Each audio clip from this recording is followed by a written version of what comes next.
이번 시간에는 바탕화면에 관련된 내용을 공부해 보도록 합시다. 자, 우선 그 바탕화면 한글 윈도우즈 7을 설치할 때 기본적으로 표시되는 아이콘은 휴지통과 작업 표시줄로 우선 구성이 되어 있습니다. 바탕화면 바로가기 메뉴에서 개인 설정을 클릭해서 바탕화면 배경을 설정할 수 있습니다.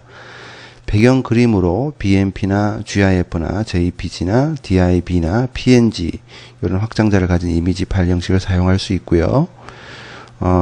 자, 그렇지만 그 웹 문서처럼 이렇게 바탕화면에서 클릭해서 넘어가는 형태 있죠. 그리고 HTML 문서 이것은 배경 그림으로 사용할 수가 없게 되어 있습니다. 그래서 보안상의 문제라고 합니다. 그 다음에 이제 여러 사진을 선택해서 바탕화면 배경 슬라이드 쇼라는 것을 만들 수가 있지요. 자, 이렇게 이제 바탕화면에서 개인 설정이라는 것을 클릭하게 되면 앞에서 보았던 내용들을 다 지정할 수가 있습니다. 그래서 바탕화면 배경이라는 곳에 들어가서 바탕화면 배경을 만들 수 있고요. 사진을 하나만 선택해 둔 상태이고요. 만약에 사진을 모두 선택하게 되면 슬라이드 쇼라는 것을 만들 수가 있죠. 사진이 지정한 시간에 따라서 변경되면서 나타난다. 슬라이드 쇼 알죠? 이렇게 넘어가는 것. 그 다음에 빼고 싶은 사진은 이렇게 해서 뺄 수도 있습니다. 제외시킬 수도 있습니다. 자, 그 다음에 이제 뭐 바탕화면 배경이라든지 창의 색깔이라든지 소리라든지 화면 보기 등을 지정할 수 있는데요. 이것을 한 번에 모두 변경하고 싶으면 이런 것을 모아둔 테마라는 것을 지정해 주면 됩니다. 이런 여러 가지 테마들이 있고요. 뭐 온라인으로 그 테마를 추가할 수도 있다라는 것이고요.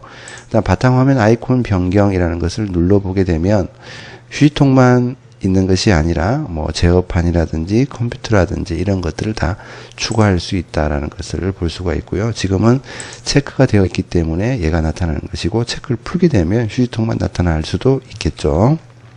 자, 그 다음에 이제 작업 표시줄인데요. 작업 표시줄을 잠금하게 되면 작업 표시줄에 있는 작업 도구를 이동하거나 크기를 조절할 수 없다라는 것이고요. 자, 여기 나오는 것이 이제 작업 표시줄이죠. 이것이 작업 표시줄인데 이것을 우리가 이렇게 해서 속성을 누르게 되면 작업 표시줄에 관련된 속성이 나타나고요. 당연히 작업 표시줄 위에서 속성을 클릭했으니까 자, 여기서 지금 얘기하고 있는 것은 바로 이 부분이죠. 작업 표시줄의 모양 이 부분이죠. 이 부분 그 잠그게 되면 이렇게 얘를 크기를 느리거나 줄일 수 없다라는 것이고요. 작업 표시줄 자동 숨기기를 클릭하게 되면 얘를 사용할 때면 화면에 보이고 사용하지 않을 때는 자동으로 사라진다라는 얘기고요. 작은 아이콘 사용, 이것은 작업 표시줄에 작은 아이콘을 사용하여 나타낸다. 여기 있는 이 아이콘들을 보면 되겠어요. 얘를 체크를 풀게 되면 큰 아이콘이 나타나겠죠. 이렇게 이 얘기를 하는 거고요. 자, 그 다음에 화면에서 작업 표시줄 위치, 지금 위치가 아래쪽에 위치하고 있는데요. 이것을 왼쪽에 혹은 오른쪽에 혹은 이렇게 위쪽에 지정할 수도 있습니다. 그것도 뭐 여러분들이 한번 눌러서 확인을 해 보면 되겠고요. 그 다음에 이제 작업 표시줄 단추, 이것은 작업 표시줄의 단추 표시 유형을 설정할 수 있고요. 자, 역시 마찬가지입니다. 얘도 한번 다 눌러보면 되죠. 자, 속성을 클릭했어요.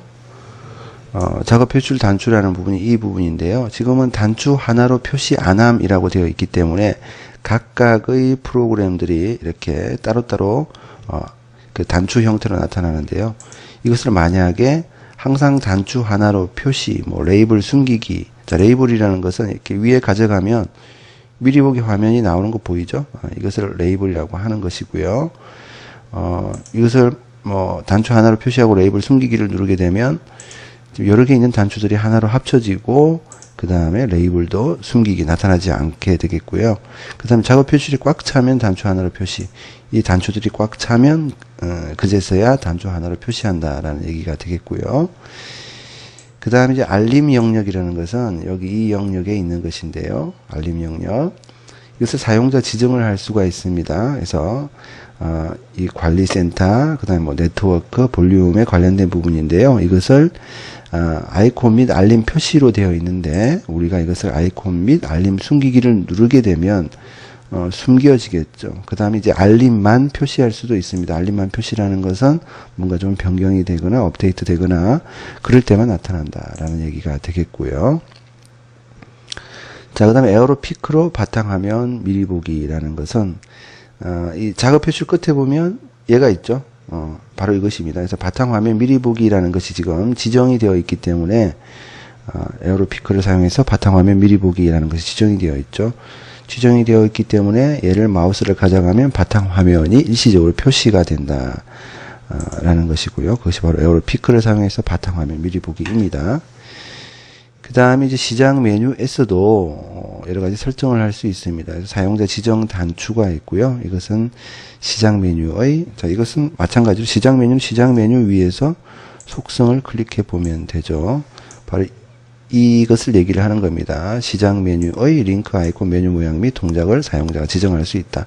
자, 예를 들면 이 실행이라든지 뭐 요런 것들, 제어판이라든지 이런 것들은 원래 그 아이콘 메뉴 모양 및 동작이 나타나 있지 않은 것인데, 사용자 지정을 선택하고 이렇게 내리다 보면 실행이라는 곳 보이죠? 그 다음에 뭐 제어판이라는 곳 보이죠?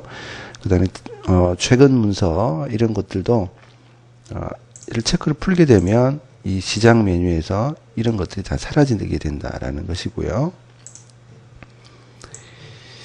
자, 그 다음에 전원 단추 동작, 시작 전원 단추의 동작.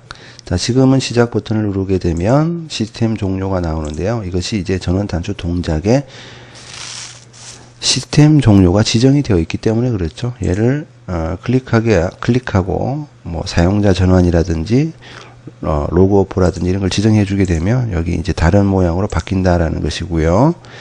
자, 그 다음 개인정보. 이것은 최근에 사용한 프로그램을 저장하고 시작 메뉴에 표시한다라는 것이고요. 자, 바로 이 부분에 나타나는 것이고요. 이 부분. 그 다음에 최근에 사용한 항목 저장하고 시작 메뉴 작업 표시 표시한다.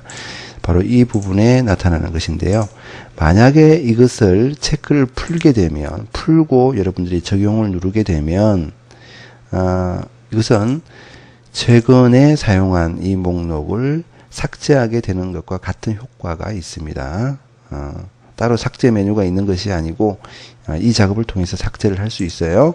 역시 마찬가지입니다. 최근 문서 이 부분도요. 얘를 체크를 풀고 적용 확인 누르게 되면 역시 삭제되는 효과를 볼 수 있다라는 것을 알 수가 있고요. 그 다음에 이제 바로가기 아이콘 생성하는 방법입니다.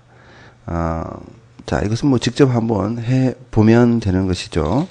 자, 보통은 뭐 바탕화면에 바로가기를 만들 때 우리가 이제 새로 만들기에 들어가게 되면 여기 바로가기라고 있어요. 얘를 클릭하고요. 찾아보기라는 것을 눌러서 바로가기 아이콘으로 만들고 싶은 실행 파일을 선택을 해주면 되는 것이죠. 자, 이런 방법들을 통해서 만들 수가 있습니다. 그래서 그 다음에 이제 탐색기에서 실행 파일에서 마우스 오른쪽 단추를 클릭한 채 드래그해서 바탕화면으로 드래그하면 바로가기 메뉴가 나타나겠죠. 그 다음에 여기에 바로가기 만들기 선택하고요. 그 다음에 탐색기에서 실행 파일 선택하고 구성 복사 선택한 다음에 바탕화면 바로가기 메뉴에서 바로가기 붙여넣기 선택하고요. 그 다음에 컨트롤 시프트를 누른 채 개체를 선택한 후 원하는 위치에 끌어서 놓게 되면 역시 바로가기 아이콘이 생성이 되겠습니다. 자, 그 다음 휴지통인데요. 휴지통에서 보관되지 않는 경우, 이것이 중요하죠. Shift 키를 누른 채, 키보드 Shift 키를 누른 채 딜리트를 눌러서 파일을 삭제하게 되면 Shift 딜리트죠. 이러면 휴지통에 보관되지 않고 바로 삭제가 됩니다. Shift 누른 채 삭제할 파일이나 폴더를 마우스 왼쪽 단추로 끌어서 휴지통 아이콘에 놓을 경우, 위랑 같은 경우라고 할 수 있고요.